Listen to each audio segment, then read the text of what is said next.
এই রানীটি প্রতিদিন হাজার লিটার দুধ দিয়ে গোসল করত, কারণ সে চিরসুন্দরী থাকতে চায়। তারপর সেই গোসলের দুধগুলো সে রাজ্যের প্রজাদের বিলিয়ে দিত। প্রজারা সেই দুধই কারাকারি করে নিত, কারণ রাজ্যের দারিদ্রতা মাথা চাড়া দিয়ে উঠেছিল। কিন্তু তারা জানতো না এটা যে রানীর গোসল করা ময়লা দুধ। রানীটি নিজের সৌন্দর্য ধরে রাখতে প্রতিদিন এক যুবতী মেয়ের আয়ু চুষে নিত।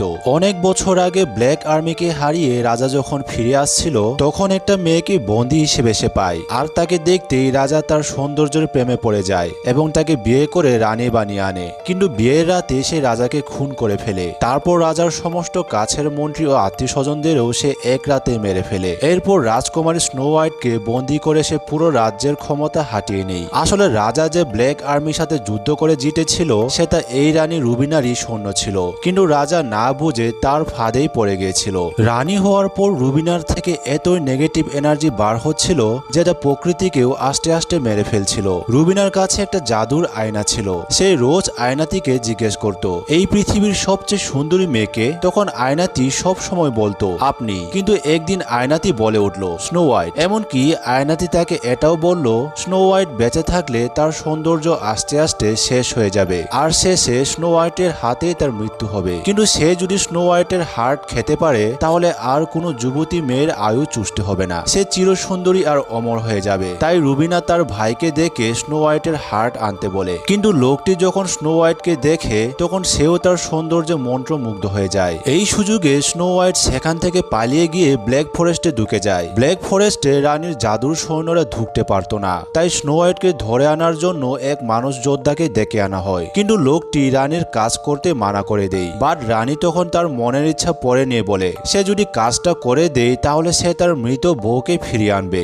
এটা শুনে এরিক কাজটি করতে রাজি হয়ে যায়, কারণ সে তার বউকে অনেক ভালোবাসে। জঙ্গলে গিয়ে এরিক খুব সহজে স্নো হোয়াইটকে ধরে ফেলে, কারণ সে এই জঙ্গলের ব্যাপারে খুব ভালো করে চিনত। কিন্তু স্নো হোয়াইটকে হস্তান্তর করার সময় সে একটু ঘাড় তেরামি শুরু করে দেয়। আগে আমার বউকে জীবিত করে তুলো, তারপর স্নো হোয়াইটকে দিব। তখন রুবিনার ভাই তাকে বলে, আরে বোকা মানুষ, আমার বোনের কাছে এমন কোনো শক্তি নেই যেটা দিয়ে মৃত মানুষকে জীবিত করতে পারবে। তাই কোনো আবদার না করে ভালোই ভালো স্নো হোয়াইটকে আমাদের কাছে দিয়ে দাও। মস্ত বড় ধোকা খেয়েছে দেখে এরিক এবার অনেক রেগে যায়। তাই সে সমস্ত সৈন্যদের মেরে সেখান থেকে পালিয়ে আসে। তারপর সে স্নো হোয়াইটকে নিয়ে একটি গ্রামে আসে, যেখানে শুধু মহিলা ও মেয়েরা ছিল, কিন্তু কোনো পুরুষ সেখানে ছিল না, কারণ রানী রুবিনা সমস্ত পুরুষদের জোরপূর্বক সৈন্য বানাতে রাজ্যে নিয়ে গিয়েছিল। এখানের মহিলারা নিজেদের বাজেভাবে সাজিয়ে রেখেছিল, যেন সুন্দরী ভেবে রানী তাদের ধরে না নিয়ে যায়। এরিক তখন স্নোকে মহিলাদের কাছে রেখে চলে যাচ্ছিল, কিন্তু তখনই রানীর সৈন্যরা এসে সমস্ত গ্রাম জ্বালিয়ে দেয় আর গণহত্যা শুরু করে দেয়। তাই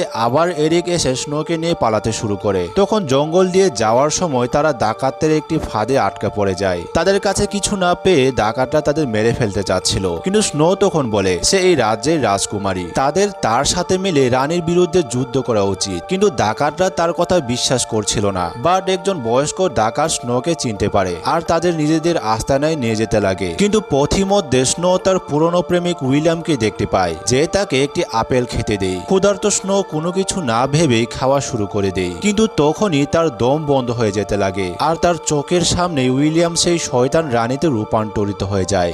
রানী এই সুযোগে স্নোর হার্ট বার করতে চাচ্ছিল, কিন্তু তখনই এরিক ও আসল উইলিয়াম এসে তাকে তাড়িয়ে দেয়। স্নোকে তখন উইলিয়ামের রাজ্যে নিয়ে যাওয়া হয় আর মৃত্যুর অপেক্ষায় একটি রুমে শুয়ে রাখা হয়, কেননা এই বিশ্বের কোনো তোড় ছিল না। কেবল সত্যিকারের ভালোবাসার চুমুই তাকে সুস্থ করতে পারত। তখন উইলিয়াম এসে স্নোকে চুমু দিয়ে যায়, কিন্তু কিছুই হয় না। তারপর এরিক এসে স্নোকে বলে, তুমি আমাকে আমার বউয়ের কথা মনে করিয়ে দাও। এটা বলে সেও চুমু দেয়, আর সাথে সাথে স্নোর চোখ দিয়ে এক ফোঁটা অশ্রু গড়িয়ে পড়ে আর তার বিষের রেশ কেটে যায়। তার মানে এরিকের ভালোবাসা সত্য ও পবিত্র ছিল। সুস্থ হয়ে স্নো রানীর বিরুদ্ধে যুদ্ধ ঘোষণা করে দেয়। তারপর রানীকে মেরে ফেলে সে আবার নিজের রাজ্য ফিরে পায়। কিন্তু সে স্বামী হিসেবে বেছে নেয় উইলিয়ামসকে, কারণ উইলিয়ামস একজন রাজপুত্র ছিল এবং তার সমবয়সী ছিল, যেখানে এরিক একজন সাধারণ যোদ্ধা। কিন্তু কোথাও না কোথাও সেও মনে মনে এরিককেই ভালোবাসতো, কিন্তু সে সত্যিকারের ভালোবাসা চিনতে পারেনি।